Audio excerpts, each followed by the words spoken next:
오늘 이 시간 하나님께서 우리에게 주시는 말씀을 봉독합니다. 신약성경 고린도후서 12장 7절로 10절의 말씀을 받들어 읽습니다.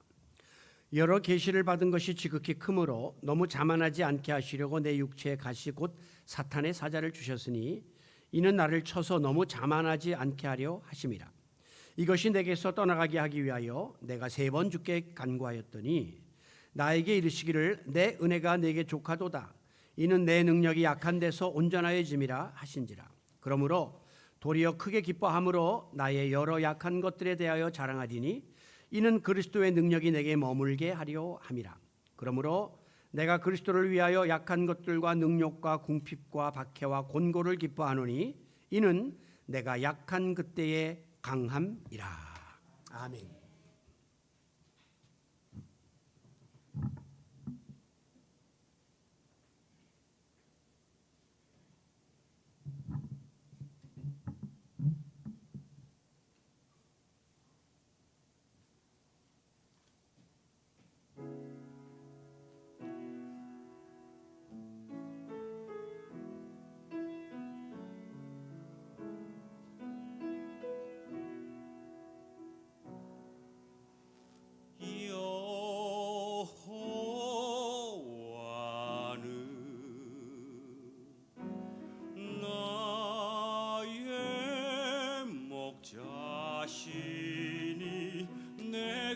부족함 없으리로다. 부족함 없으리로다. 그가 나를 푸른 초장에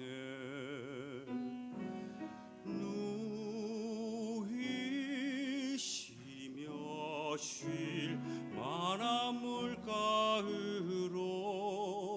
인도하시는도다.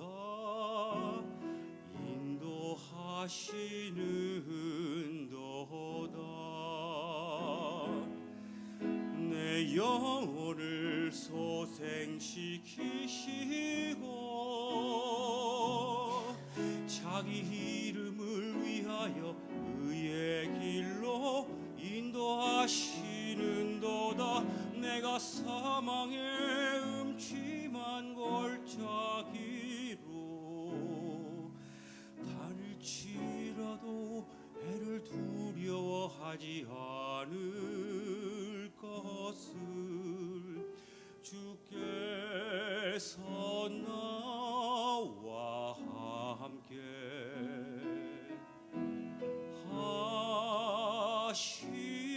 하심이라. 주의 지팡이와 막대기가 나를 안위하시나이다.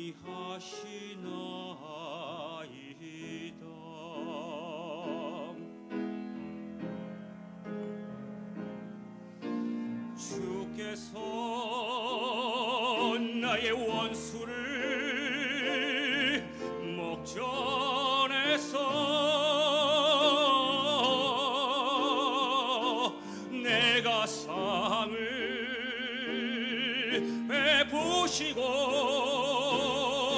기름으로 내 머리에 바르셨으니 내 잔이 넘치나이다. 내 잔이 넘치나이다.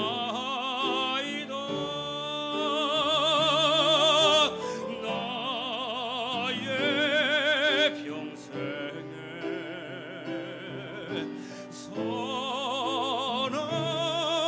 선하심과 인자심이 정녕 나를 따르리니 정녕 나를 따르리니 내가 여호와의 집에 내가 여호와의 집에 영원히 영원히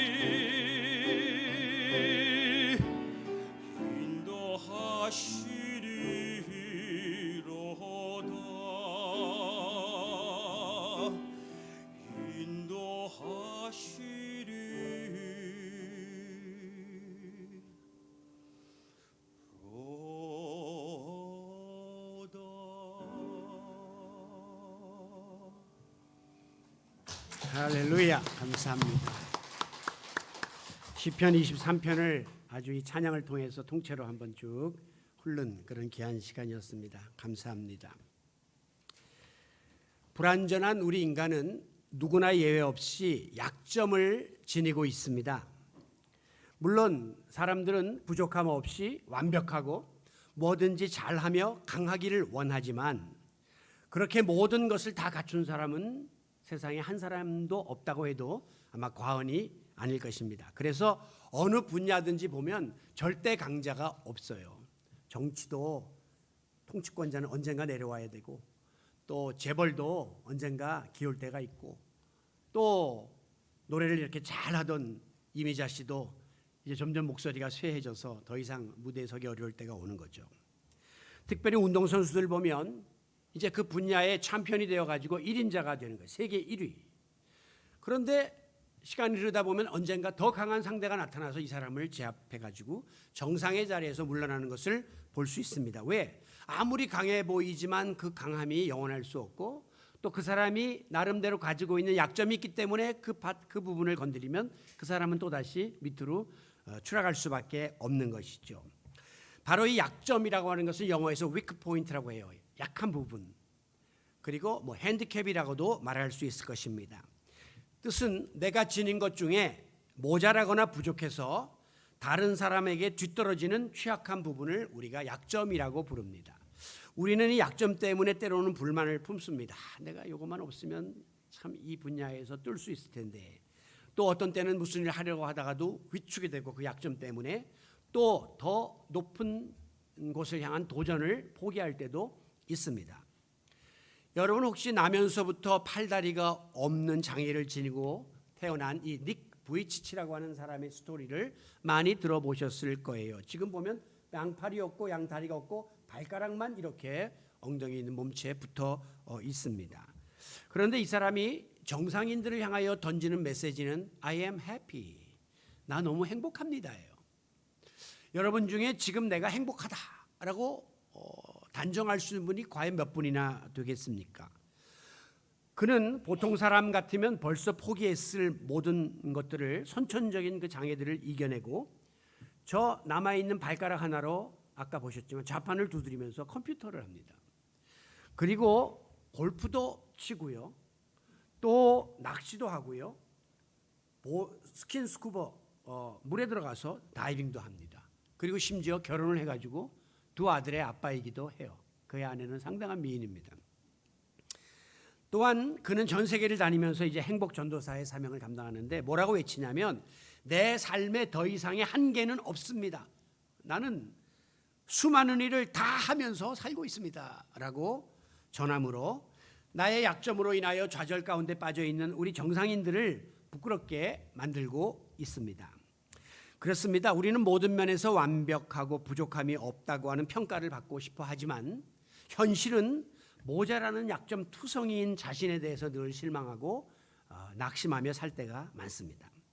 특별히 이제 우리가 예수 믿고 신앙생활하면서부터는 하나님 앞에서의 나의 실체는 너무나 더러운 죄인이고 나는 너무나 부끄러운 자다, 부족한 자다라고 하는 사실이 깨달아지면서 사실 예수 믿기 전보다 어떤 의미에서는 더 우리가 큰 부족을 느끼며 사는 게 사실이에요.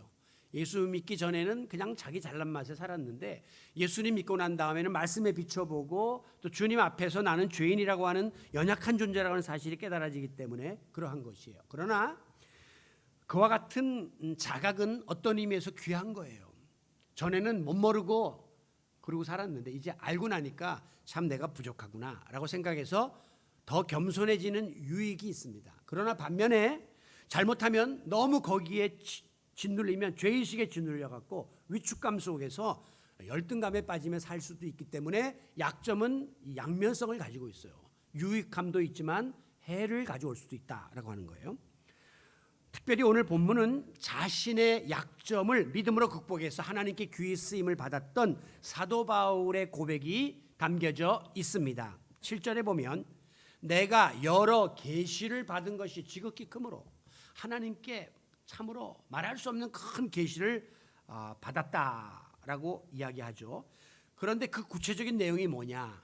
그거는 이제 다 읽지 않았지만 오늘 본문 앞에 2절에 보면 내가 그리스도 안에 있는 한 사람을 아노니 하면서 자기를 그 사람이라고 3인칭으로 표현하면서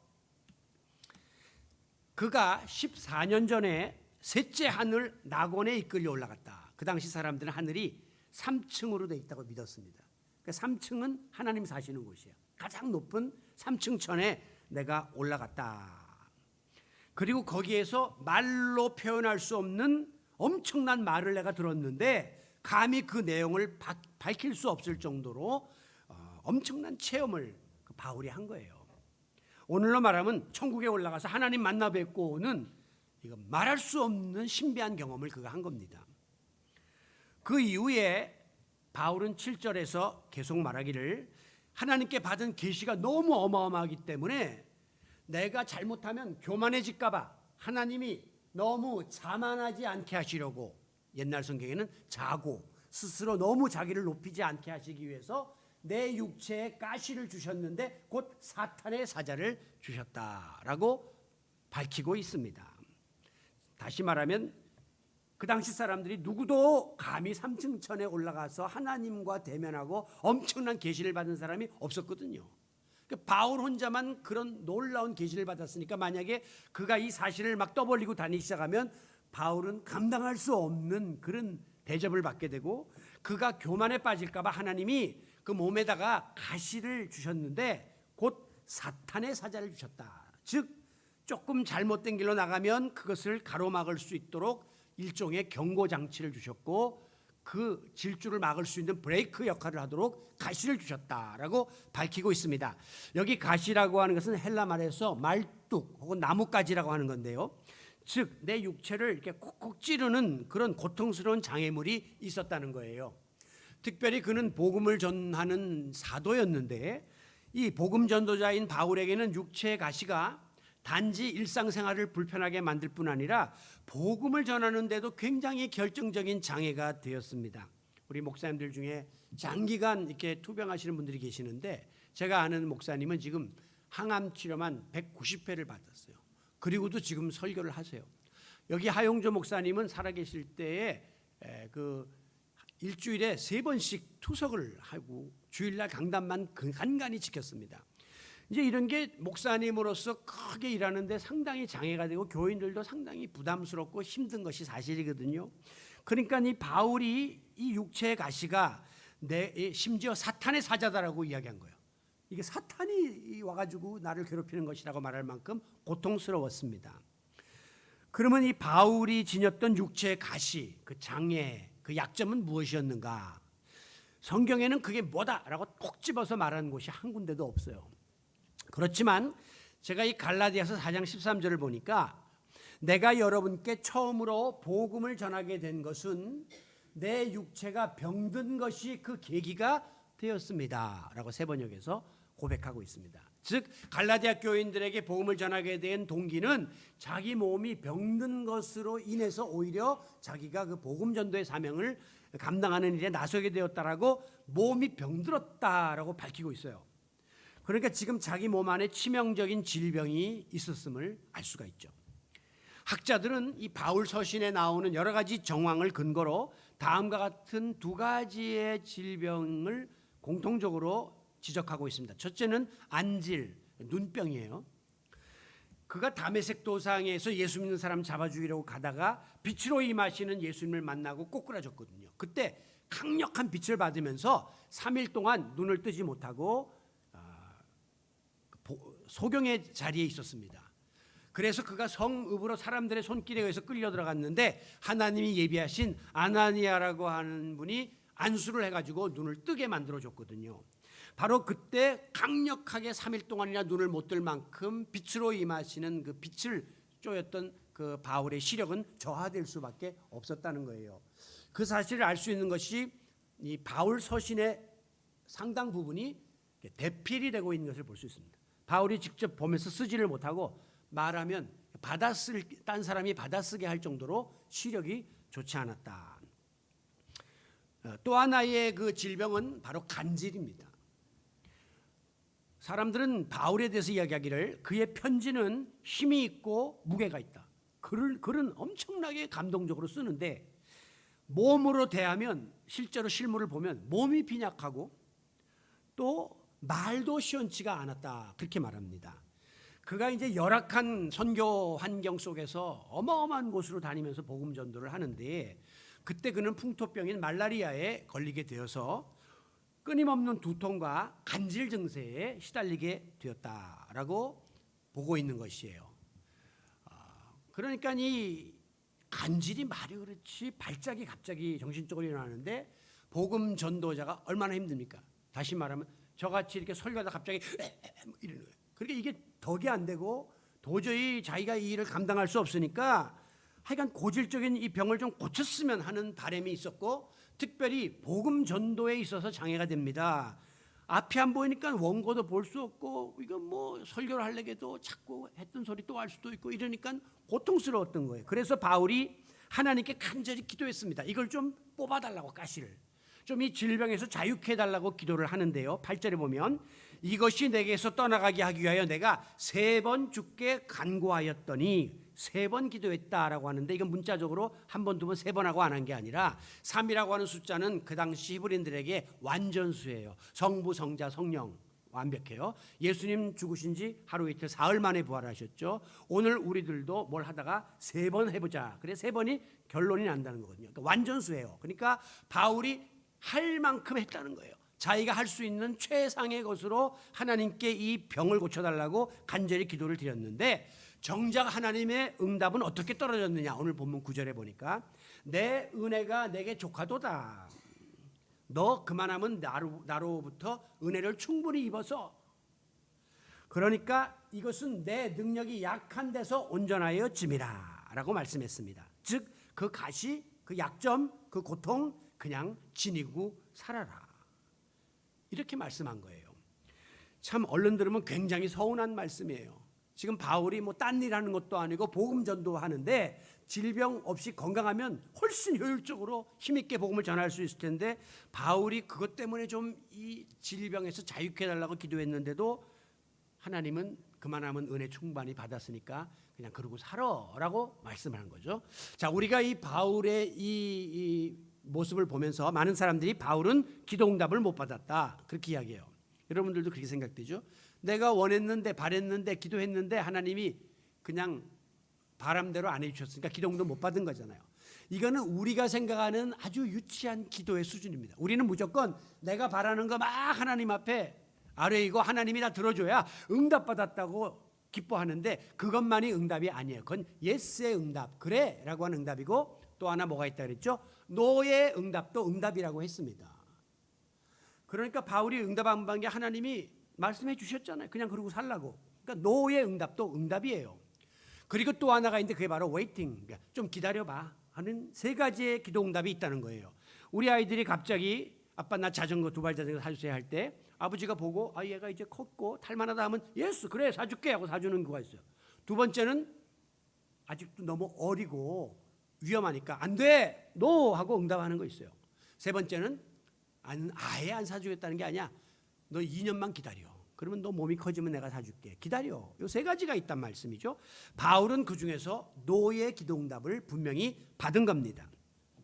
저는 인간적으로 생각할 때 기왕이면 하나님께서 참 바울이 참 어렵사리 하나님께 드린 청탁인데 딴 것도 아니고 복음 전하는데 효율적으로 좀 자기가 하고 싶다고 이렇게 기도하는 거를 예스 해주면 얼마나 좋겠습니까마는 아니 왜 저렇게 단칼에 거절을 하셨을까라고 하는 의구심이 들 때가 있습니다. 아마 저 같았으면 아이 그럼 나도 그냥 복음이고 뭐 그냥 안 할래요. 그리고 아마 하나님과 흥정을 하고 땡깡을 폈을 텐데 바울은 달랐습니다. 이어지는 9절 중반에 보니까 도리어 나는 그 말씀을 듣고 크게 기뻐함으로 나의 여러 가지 약한 것들 그 가시들에 조차도 자랑을 하고 드러내고 감당하리니 이는 그리스도의 능력이 내게 머물게 하려 함이니라 라고 이야기했습니다. 이게 머문다 하는 것을 그 성경 거기 1번이라고 난해주가 있는데 거기 들어가 보면 장막으로 나를 덮는다 그렇게 나와 있어요. 내가 연약하지만 그것으로 인해서 우리 주님의 능력이 나 가운데 머무시고 우리 주님이 내 위에 장막처럼 덮어주시고 내 안에 거하신다라고 그렇게 믿었던 것입니다. 그러므로 결론은 뭐죠? 10절. 내가 그리스도를 위하여 약한 것들과 지금 내가 가지고 있는 약점들, 육체적인 질병들, 가시들 다 내가 품겠다는 거예요. 또 그가 당하는 능력, 궁핍과 박해와 공고를 기쁨으로 감당하리니 이는 내가 약한 그때의 강함이니라. 약한데 어떻게 강할 수 있습니까? 이 역설적인 고백이에요. 약한데 그러나 그때 가장 강할 수 있다고 하는 신앙 고백을 하나님께 드렸습니다. 자, 그렇다면 사도 바울이 어떻게 이와 같이 성숙한 고백을 드릴 수 있었는가? 그것은 자기에게 이와 같은 약점과 가시가 그대로 남아 있어야 그것을 더 보완해 주시고자 하시는 하나님의 능력이 계속해서 자기 가운데 머물게 될 것이기 때문이라는 것입니다. 다시 말하면 가시 싹 제거해 버리면 나도 더 이상 하나님께 기도할 일도 없고 그냥 편안하니까 하나님도 잊어버리고 살 수 있기 때문에 하나님을 멀리할 수 있지만 이 가시 때문에 나는 더 기도하게 되고 하나님은 또 내 가운데 오셔서 나를 계속해서 격려하시고 힘주시는 이 관계가 유지될 것이기 때문에 나는 이 약함을 오히려 기뻐하고 자랑한다라고 고백했던 것이에요. 여러분, 우리가 예수 믿기 전에 보면 모든 것을 다 내 힘과 내 능력과 내 지식과 내 경험과 내 노력으로 인맥으로 감당하려고 우리가 했습니다. 하나님 모르니까 내가 어쨌든 감당하려고 했단 말이에요. 그런데 예수님을 만난 다음에는 사도 바울처럼 바울은 자기는 죄인 중에 괴수다. 자기는 만삭되지 못하는 자와 같다. 완전히 자기 주제 파악을 하게 된 거예요. 그러니까 우리도 예수님 만난다면 내가 얼마나 부끄러운 죄인이고 부족한 자인가가 깨달아졌잖아요. 그래서 이제 어떻게 됐습니까? 내가 하겠다는 걸 다 이제 내려놨어요. 내게 능력 주신 자 안에서 주님의 은혜로 내가 하는 거지 나는 이제 아무것도 아닙니다 라고 하는 겸손의 자세를 지니게 된 것이에요. 이렇게 내가 낮아지고 겸허해지고 나의 마음을 비우니까 내 안에 계신 우리 주님이 기뻐하시고 이제 주님이 더 크게 역사하심으로 우리를 더 강하게 만들어 주시는 일들이 오늘 우리가 경험하고 있는 믿음의 증거인 줄로 믿습니다. 사도 바울은 회심을 한 다음에 큰 능력을 하나님께로부터 받았습니다. 축복 많이 받은 사람이에요. 그래서 많은 분들이 예수님 이후로 기독교 2000년 역사상 사도 바울만큼 강력하게 사역한 사람은 없다라고 말할 만큼 바울이 높이 평가되고 있어요. 우리가 부르는 복음 찬양에 보면요, 예수님처럼 바울처럼 그렇게 살 순 없을까 하는 찬양이 있죠. 아니, 바울을 예수님의 자리에 같이 올려놓은 격이 예수님처럼 바울처럼, 예수님과 바울과 어떤 의미에서 동격이라고 말할 만큼 그렇게 사람들이 바울을 추앙했던 거예요. 사도행전 19장에 보면 어느 정도냐면 에베소에서 전도를 하는데 말씀을 전하고 안수를 하기 시작하자 사람들이 성령 충만을 받고 방언을 하고 예언을 하고 막 기사의적이 일어나는 거예요. 심지어 바울이 바빠가지고 일일이 다 지방을 가지 못하니까 사람들이 바울 선생님 손수건 좀 주세요. 손수건 주니까 손수건 가지고 가서 자기 지역에 있는 병든 사람 얼굴에 덮으니까 병이 나가고 또 그 사람의 앞치마를 갖다가 덮으니까 귀신이 쫓겨나가는 놀라운 일들이 벌어지게 된 것입니다. 저는 이 바울의 손수건 사건을 보면 조영기 목사님이 생각나요. 제가 대학생 때 조영기 목사님 오살리 기도에서 봤는데 조영기 목사님이 딱 등단하려고 나타나니까 그 옆에 경호원들이 한 10명 딱 따라붙더라고요. 조영기 목사님이 이렇게 그러니까 나타나면 옆에 그냥 경호원들이 내가 젊은 나이에 아니 목사가 무슨 죄를 졌어. 경호원이 왜 필요해? 저 사람 이상하네. 무슨 권력자도 아니고 경호원이 왜 필요해? 그렇게 참 의아로운 생각을 했는데 나중에 그 사실을 들어보니까요. 그때 조영기 목사님이 한참 막 능력이 나타날 때 진짜 막 귀신이 쫓아나가고 병을 고치고 막 이런 일들이 하면서 여의도에 사람들이 메어 터질 때거든요. 그러다 보니까 거기 거의들이 병자들이 옵니다. 기도원 가면요. 병자들은 뭐예요? 저분이 안수하면 병 고친다. 그 확신이 있는 거죠. 그래가지고 조 목사님 지나가면요. 여기 붙잡고 막 난리가 납니다. 막 그 옷 다 찢어지고 목사님 이동을 못하는 거예요. 그래서 그 옆에 사람들이 와서 이렇게 못하도록 막았다 하는 이야기를 듣고 아 그런 사연이 있었구나 생각했어요. 참 아무리 그분 옷에서 무슨 능력이 나가겠습니까마는 그 아픈 사람들은 지푸라기라도 잡을 심정이라고 그렇게라도 하려고 덤벼드니까 바울은 손수건에서도 능력이 나갔다 하는 거예요. 우리 아버님도 돌아가신 다음에 많은 후배 목사님들이 와가지고 저에게 매시던 넥타이 좀 달라고. 넥타이. 그래서 이제 그거를 많이 나눠드렸어요. 그랬는데 지금도 설교할 때마다 그거 메고 올라간다는 거죠. 그 쌍팔년대 스타일 넓은 거거든요. 그리고 원로 목사님 좀 뻘건 거, 노란 거 그런 거 좋아했어요. 그런 건데 그걸 메고 올라간대요. 왜 그러냐 했더니 그 신영규 목사님의 능력이 나한테도 임하기를 원한다. 그게 뭐 넥타이 메고 될 거면 뭐 나도 하게요. 그런데 어쨌든 이 바울에게 그런 어마어마한 능력이 있었다는 거죠. 특별히 바울은 여러분 아시다시피 로마 시민권자였습니다. 당시 신분이 높았어요. 가말리엘 문화에서 공부한 아주 당시 석학입니다. 뛰어난 석학이에요. 그러면서도 또 유대인으로서 율법주의에 아주 박식한 사람이에요. 그 당시에 사회적으로 굉장히 존경을 받던 인물이 바울이란 말이에요. 그런데 이 사람이 뒤집어져 갖고 예수님 만난 다음에 앞서 말씀드린 것처럼 3층전까지 올라가 가지고 말로 표현할 수 없는 하나님의 음성을 들었죠. 게다가 또 이렇게 귀신이 쫓겨나가고 병자가 쫓겨나가고 손수건만 갖다 덮어도 능력이라는 어마어마한 게 다 갖춰진 거예요. 바울에게.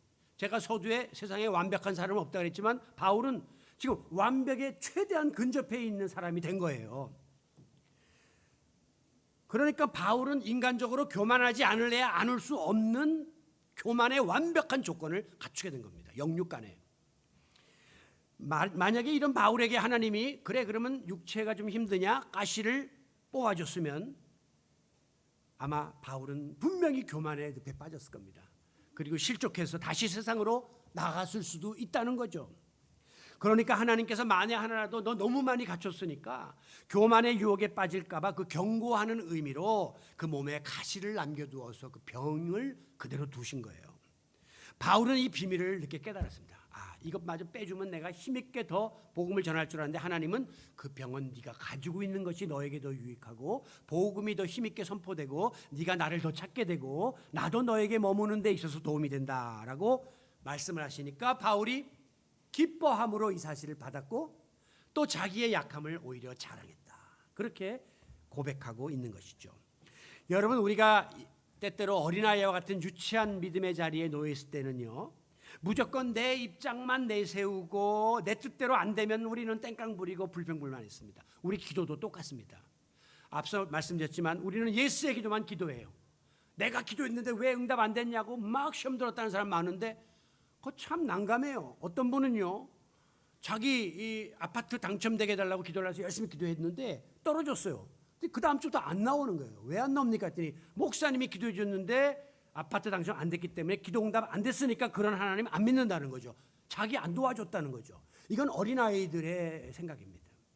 하나님은 그 다음에 더 좋은 아파트, 더 좋은 기회를 마련하고 있다는 믿음을 가지고 우리가 노의 응답도 아멘으로 받고 계속해서 믿음 생활하는 게 성숙된 믿음이라는 것이에요. 여러분의 믿음이 이전보다 많이 성숙해지면 어떤 일들이 일어납니까? 나의 부족이 깨달아져요. 내가 잘못했던 연약한 부분들이 깨달아져요. 목회도 제가 40대 때, 50대 때, 60대 때 달라요. 지금 보면요, 그때 내가 너무 철이 없었구나, 너무 설익은 설교를 했고 너무 좀 뭘 모르고 까불었구나 하는 생각이 많이 들어요. 지금은 암만 해도 그때보다 훨씬 더 농 있고 내 모든 삶도 묻어있는 그런 말씀을 전하니까 내가 스스로도 감사할 때가 참 많아요. 여러분 우리가 더 겸손해집니다. 그리고 더 많이 기도하게 됩니다. 그리고 주님의 도우심을 더 바라게 되기 때문에 내가 약한 약점은 나에게 있어서 손해고 저주가 아니라 오히려 감사거리고 또 이것은 축복이 된다 하는 사실을 믿으시기를 바랍니다. 하나님께서는 바울에게 오늘 본문 9절에서 내 은혜가 내게 족하다. 이는 내 능력이 약한 데에서 온전해진다 하는 말씀을 했어요. 이 말씀 무슨 뜻입니까? 하나님의 능력은요. 우리의 연약함과 반비례해요. 우리가 약하면 하나님의 능력은 더 커져요. 내가 강하고 내가 나대면 하나님은 오히려 작아져 버리세요. 이게 하나님의 역사의 그 원리입니다. 왜?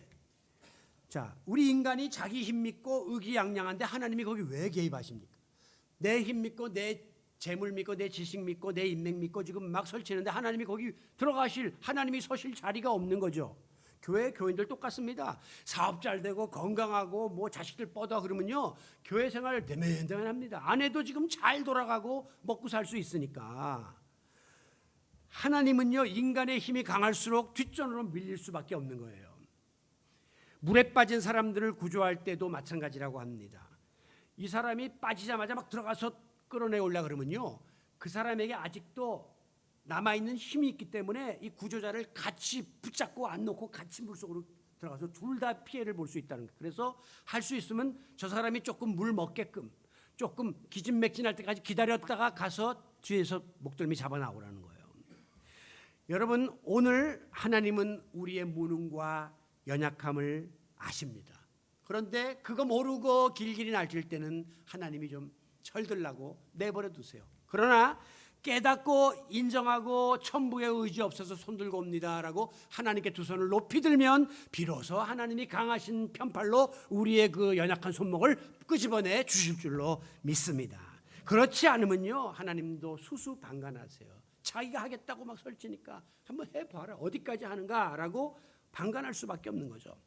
하지만 우리가 인간적인 방법이 막히고 세상적인 길이 꽉 막혀서 동서남북을 돌아보아도 피할 길이 없고 속수무책이 되었을 때, 내 힘과 내 능력으로는 도저히 어찌할 도리가 없어서 절망 가운데 빠져 눈물을 흘리고 있을 때, 마침내 우리 능력의 주님은 움직이십니다. 개입하십니다. 역사하십니다. 그리하여 하나님의 능력이 온전히 드러나는 일이 일어나게 되는 것이죠. 여러분, 우리 신앙생활의 전제 조건은 그렇기 때문에 자기의 부족과 약점을 인정하는 데서부터 믿음이 출발하는 거예요. 내가 할 수 있다 하는 사람은 신앙생활 안 합니다. 그러나 나는 못합니다, 나는 부족합니다라고 생각할 때에 절대자이신 하나님을 더 의지하게 되고 그분에게 나의 모든 것을 내어 맡기게 되는 것이죠. 우리가 많이 불렀던 복음 찬양 중에 내 힘으로 안 될 때, 빈손으로 걸을 때, 그때가 하나님의 때. 내 힘으로 안 돼요. 빈손 털털이에요. 그때 하나님이 개입하신다는 거죠. 주님이 일하십니다. 우리 주님이 역사하시는 그 순간이 두 손 높이 들고 하나님 앞에 겸허히 무릎 꿇을 때 비로소 우리 가운데 임하게 됨을 믿으시기 바랍니다. 여러분, 제주도 가보셨죠? 가면은 눈에 들어오는 것 중에 하나가 이 돌담길입니다. 근데 가만히 보면 엉성해요.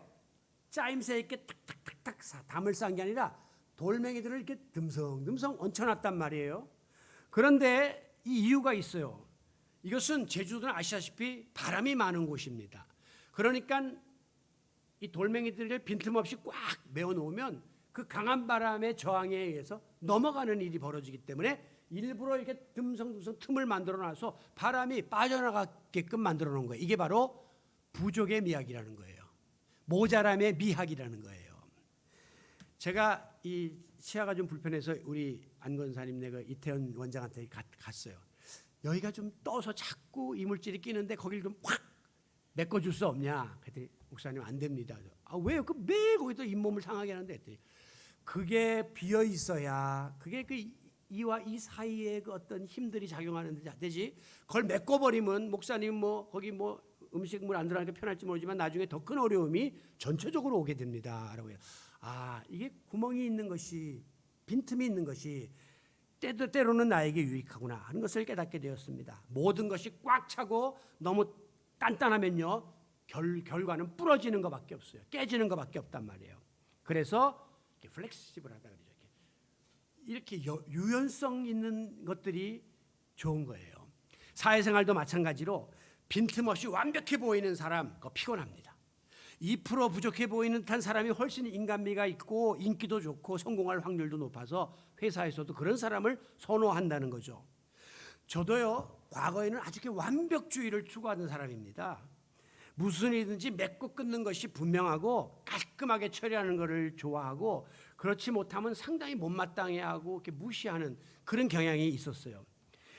다른 사람이 나를 어떻게 평가하나 그거 굉장히 예민했어요. 그건 뭐 이렇게 중요합니까? 근데 저는 그거 굉장히 중요하게 생각했어요. 저는요, 외모도 머리털 하나 삐지게 나오는 거 싫어요. 다 그냥 깔끔하게 이렇게 깎아야 돼요.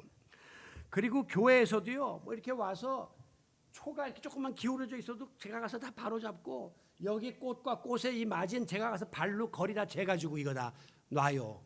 안 그러면 밸런스들이 안 맞으면 예배 드리는데 불편함이 올까봐. 그 정도로 좀 특별한 성격이었습니다. 그런데 제가 이제 인생을 살면서 또 여러 가지 어려움도 경험하고 실패도 경험하면서 나 자신의 진면목을 들여다보니까 뭐 그렇게 뛰어난 것도 없고 별로 잘난 것도 없는 주제에 괜히 호들갑을 떨면서 허울 좋은 껍데기 완벽주의자가 되고 있다는 사실을 깨닫게 된 거예요.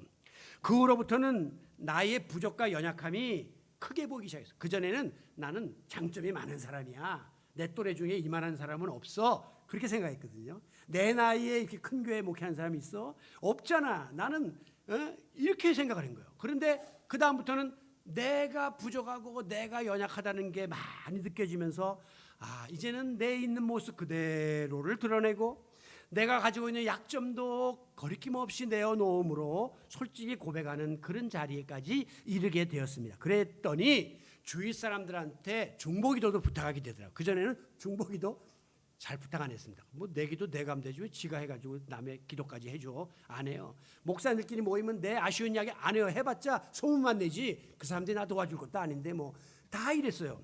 그러나 이제는 제가 상대에게 도움도 요청하고 중보기도도 요청하고 또 주제넘게 나대지도 않고, 그러니까 마음이 훨씬 편해지고 자유로워지더라고요. 그리고 거기다가 겸허한 마음과 낮아짐의 자세가 생겨가지고 어디 가든지 그냥 저는 뭐 음식점 가면 숟가락부터 제가 놓고 다 뒤치다거리하고 그것이 나의 기쁨이고 나의 자랑이 되는 거예요. 그러니까요, 주변에 있는 목사님들이 목사님, 옛날에는 목사님 별명이 가까이 하기엔 너무 먼 당신이야. 저 사람 가까이 하고 싶은데 뭔가 모르게 이렇게 거리가 있더라는 거예요. 옛날에는 제 별명이 그저 멀리 바라만 볼 수도 있어도 좋은 당신이에요. 그냥 멀리서 보기만 해도 좋지 저 사람은 범접하기가 좀 은근히 까다로워, 이런 생각을 했는데 요새는 목사님 너무 친밀하시고 진솔하고 편해서 좋다고 가까이 오는 사람들이 많아갖고 커피값이 너무 많이 나갑니다. 여러분, 단언컨대 세상에 완벽한 사람은 한 사람도 없어요. 만약에 있다면 그 사람은 자기를 철저하게 위장하는 거예요. 남을 속이는 그 위선이에요. 인간은 완벽할 수 없습니다. 여러분, 약점 다 있죠. 그거 가리고 그냥 억지로 뭐 이렇게 덮어가지고 어떻게 해보려고 하는 것은 나를 위선자로 만드는 거예요. 내가 있는 모습 그대로, 부족하면 부족한 대로, 연약하면 연약한 대로, 약점 있으면 있는 대로, 아프면 아픈 대로 다 이야기하는 거죠. 아픈데도 안 아픈 척하고, 우리나라 사람들 배고픈데도 식사하셨어요? 배에서 꼬록 소리 안 들어? 안 먹었어요.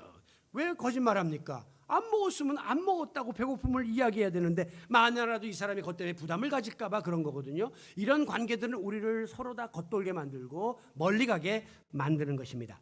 유도를 배우는데 보니까요, 돈 내고 가서 유도는 안 가르쳐주고 낙법부터, 넘어지는 것부터 가르쳐요. 왜? 나중에 넘어지는 데 있어서 유도가 맥딱 갈리니까 넘어지기 쉬운데 함부로 크게 상처받지 않기 위해서 낙법을 배워주더라고요.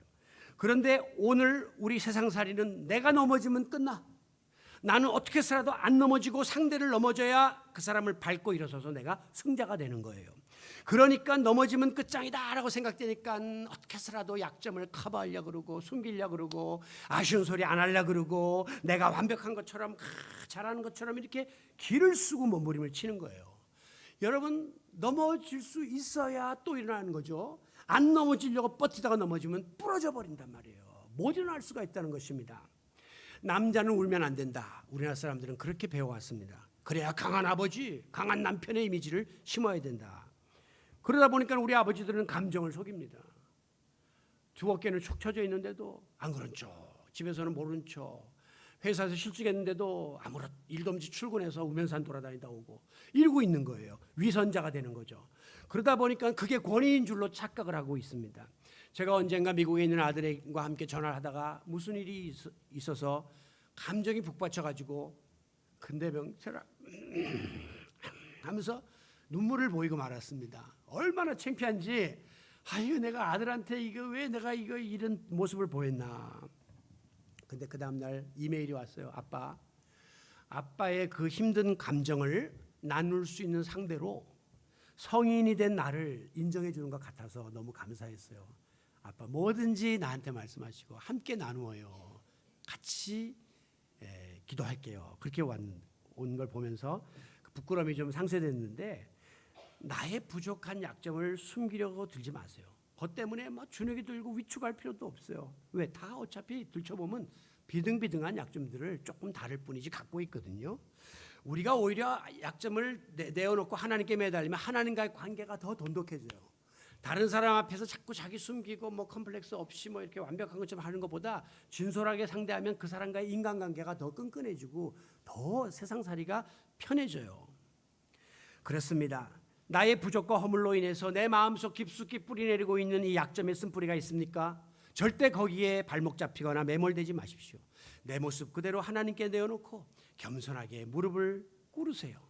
기독교 역사상 가장 위대했다고 하는 예수님처럼 바울처럼 살 수 없을까라고 평가받는 바울도 자기가 지니고 있는 육체의 약점, 그 질병 때문에 고민했지만 기도 응답은 그 약점을 통해서 더 큰 일을 이루실 하나님의 능력을 기대하라라는 것이었습니다. 그리고 그것을 기꺼이 감당하라라고 응답을 주셨던 것입니다. 성도 여러분, 아무 부족도 없으신 우리 아버지, 모든 것이 풍부하신 우리 하나님께서는 자녀인 우리가 지니고 있는 약점쯤은 얼마든지 커버할 수 있고 덮을 수 있고 또 하나님께서 더 좋은 강점으로 바꾸어 주실 수 있는 분이신 줄로 믿습니다. 그렇기 때문에 나의 부끄러운 약점을 통해서 하나님은 오히려 당신의 그 큰 뜻을 더 드러내기를 원하시고 우리가 더 하나님과 돈독해지기를 원하고 계시는 거예요. 여러분, 돌아보면 우리의 삶의 여정 속에서 내가 부족함이 많았고 연약함이 많았지만 우리 하나님은 항상 그 연약함을 영육간에 채워주셨잖아요. 그래서 여기까지 우리가 왔단 말이에요. 때로는 내가 연약한 모습 그대로를 하나님은, 다른 사람들은 다 손가락질하고 외면했지만 하나님은 연약한 그대로 다 받아주셔가지고 당신의 도구로 사용해 주셨다고 하는 사실이 얼마나 감사한지 모르겠습니다. 예수님이 이 땅에 계실 때에 강하고 힘있고 유능하고 똑똑하고 돈 많고 권력 있는 사람들을 뽑아서 제자로 삼았나요? 아니에요. 나는 인간적으로 생각할 때 하나님이 그런 사람 뽑았으면 예수님이 훨씬 더 능률적으로 그 어부 출신보다 교수 출신 가난한 사람보다 아주 부자를 했으면 복음 전도도 더 세게 할 수 있고 교회도 더 크게 짓고 할 수 있을 터인데 왜 이렇게 정반대의 사람들을 불러다가 쓰셨을까? 혼자 생각해 봤습니다. 답은요, 인간의 속성상 모든 거 가진 사람, 모든 거 갖춘 사람들일수록 자기 일을 드러내려고 그래요. 자기 힘으로 했다고 자랑하려고 그러고 교만할 것이 뻔하기 때문에 지금 예수님이 필요한 것은 먹든지 마시든지 무슨 일 하든지 하나님의 영광을 위하여라고 하는 모토를 가지고 일할 주님의 제자가 필요한데, 다 내가 잘했고 내가 훌륭하고 내 탓이다라고 생각하는 사람들이 잔뜩 있다면 하나님 나라의 확장에 장애가 될 것이기 때문에 하나님은 그런 자들을 택하지 않은 것이에요. 반대로 예수님은 연약하고 약점 많고 여러 가지 결격 사유가 많은 사람들을 데려다가 부족을 채우시고 사용했어요. 그래서 그들은 결국 마지막에 겸손히 주님을 섬기고 하나님의 영광을 드러내는 도구가 된 것이에요. 바울도 성격이 엄청 강한 사람이에요. 베드로도 다혈질이에요. 요한은 우레의 아들 천둥번개 같은 사람이에요. 모세는 사람 때려 죽였던 사람이에요. 이런 사람들인데 나중에 성경에 보면요, 지면에 모세와 같이 온유한 자가 없었다. 완전히 뒤집어 놓은 거예요, 하나님이. 베드로가 나중에 베드로 전후서에 보면 온유만 이야기하고 있어요. 자기 성격이 그랬던 사람이 말년에 완전히 뒤집어진 거예요. 하나님의 역사는 이렇게 놀라운 것입니다. 그래서 예수님은 완전한 자, 의로운 자, 건강한 자가 아니라 자기 부족과 연약함을 절실히 절감했던 가난한 자, 병든 자, 소외된 자, 갇힌 자, 억눌린 자, 이런 사람들을 택해서 그들의 부족을 채우시고 저들의 약점을 통해서 하나님의 능력을 드러내는 귀한 사역을 감당하셨던 것입니다. 오늘 말씀을 마칩니다. 여러분은 지금 무엇이 부족하고 모자라서 아쉬워서 힘들어서 내가 지니고 있는 그 약점 때문에 고민하고 있습니까? 나름대로 인생을 살아오면서 이 문제만 없다면, 그것이 질병이든 물질이든 인간관계 문제든 가정의 문제이든 성품에 관계된 것이든지 나를 괴롭히는 이 가시만 제거된다면 정말 내가 원 없이 지금보다 훨씬 행복하게 살 텐데, 이것 때문에 내가 지금 발목이 잡혀가지고 고통스럽다고 생각하는 그 결정적인 약점이 있습니까? 그 같은 육체적인 가시는 결론적으로 하나님이 우리에게 허락하신 선물이다라고 생각하세요. 영적으로 볼 때 그거 하나님이 내게 주신 소중한 선물이다라고 받아들이십시오. 왜? 그것으로 인해서 나의 헛된 욕망과 자랑과 교만을 내려놓게 되고 더욱더 우리 주님만 의지하는 겸손하게 나를 만들어주시는 하나님의 뜻이 거기에 들어있기 때문입니다. 그러므로 지금 여러분에게 원인을 알 수 없는 여러 가지 이해하기 어려운 고난이 닥쳐왔다고 해도 그 의미가 신앙적으로 깨달아지게 해주세요. 그리고 그것이 하나님의 뜻으로 받아들여지게 해주세요 라고 기도하는 일이 매우 중요한 것입니다.